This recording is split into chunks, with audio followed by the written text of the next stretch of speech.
दोस्तों, आज मैं आप लोगों के बीच एक ऐसी कहानी शेयर करने जा रहा हूँ जिसमें प्रेम विवाह करने वाली लड़कियों को शायद कुछ सीख मिले। मैं ये नहीं कहता कि प्रेम विवाह करना गलत है, पर बिना सोचे समझे कुछ जगहों पर गलत साबित होता है। तो दोस्तों, ये कहानी एक लड़की की आंखों देखी है। वो कहती है कि मेरी चचेरी बहन ने प्रेम विवाह किया। उस समय उस बात को तकरीबन 10 साल हो गए। मैं 12वीं में थी।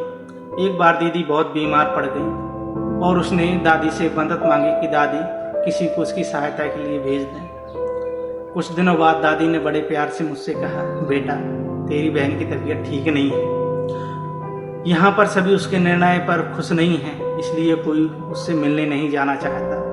तुम हो आओ, कुछ दिन संभल जाएगी। मैंने मम्मी पापा की ओर देखा। उनकी आंखों में मौन स्वीकृति देखकर मैं खुशी खुशी निकल पड़ी।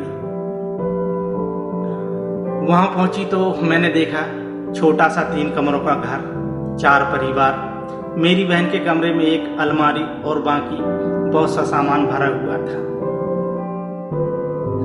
अब समस्या यह थी कि मैं कहाँ रहूं। मुझे छोटी सी बालकनी मिली जहां बर्तन साफ करे जाते थे।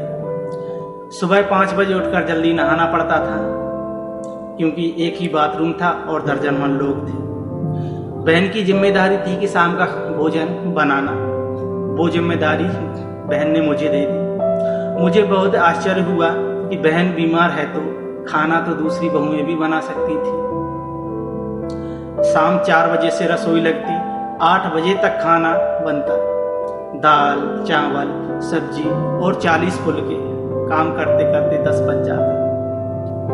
मेरी उम्र 16 वर्ष थी उस समय। काम का बहुत अधिक तजुर्बा नहीं था।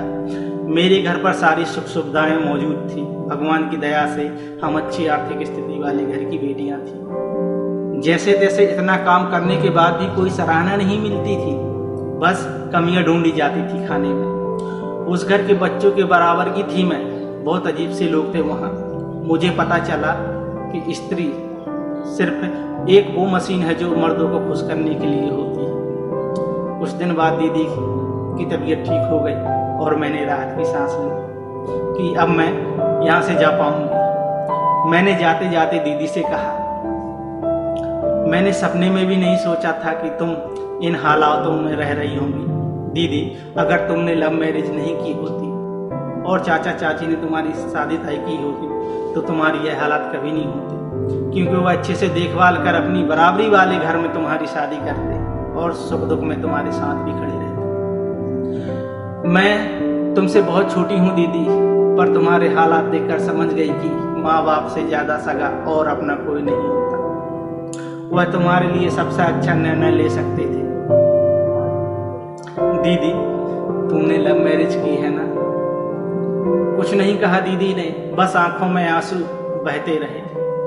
दीदी ने जाते जाते मुझे बस यही कहा कि तू शादी हमेशा अपनी मम्मी पापा की पसंद के लड़के से करना, वह तुम्हारे लिए बहुत अच्छा घर ढूंढेंगे। इसलिए मेरी प्यारी बहन बेटियों से मैं आग्रह करना चाहता हूँ कि बिना सोचे समझे ऐसा कदम ना उठाएं कि बाद में पछताना पड़े। तो दोस्तों, अगर आपको यह कहानी अच्छी लगी हो तो वीडियो को लाइक करें और अपने मित्रों सहेलियों में शेयर करें और कमेंट करके बताएं ये कहानी कैसी लगी। धन्यवाद।